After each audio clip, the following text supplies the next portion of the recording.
Thank you for your kind words. A few of you have reached out and asked, how do I apply package? In this 4-minute video, I'm going to show you how to put this package into your asset library, start applying it to your environment, see what happens in LCS. Let's get rolling. So here we are in Lifecycle Services.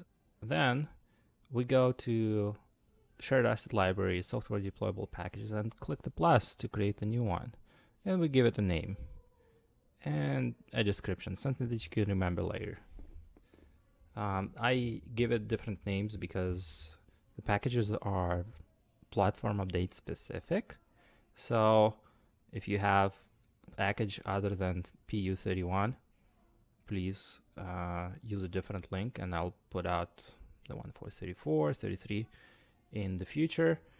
So once you upload the zip file to the library, it becomes a separate record here. This becomes available to your projects. I just like click and save buttons, so I click and save to library. Then I make it a release candidate. I'm not sure whether it matters or not, I just like to do it. Then what happens later is that you're able to apply this package, so you come back to your environment that you're working with.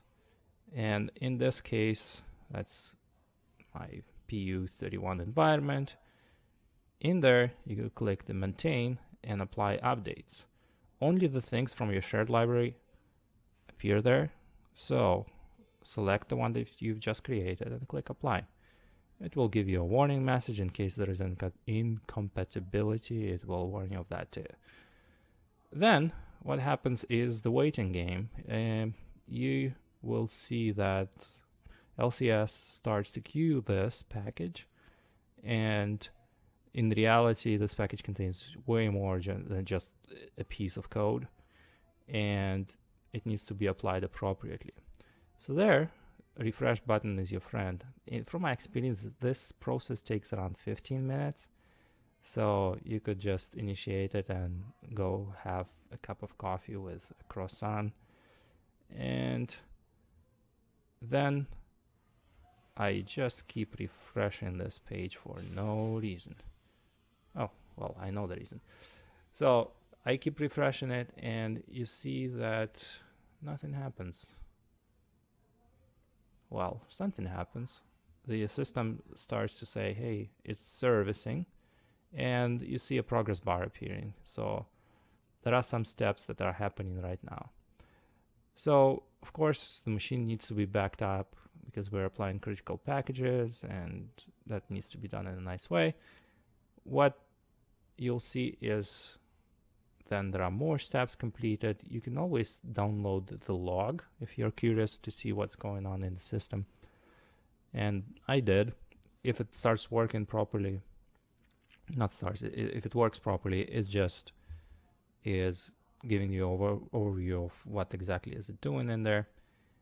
And you see that once the package is applied, the machine needs to be restarted. Not the whole machine, but only the things that are useful for Dynamics 365, like AOS.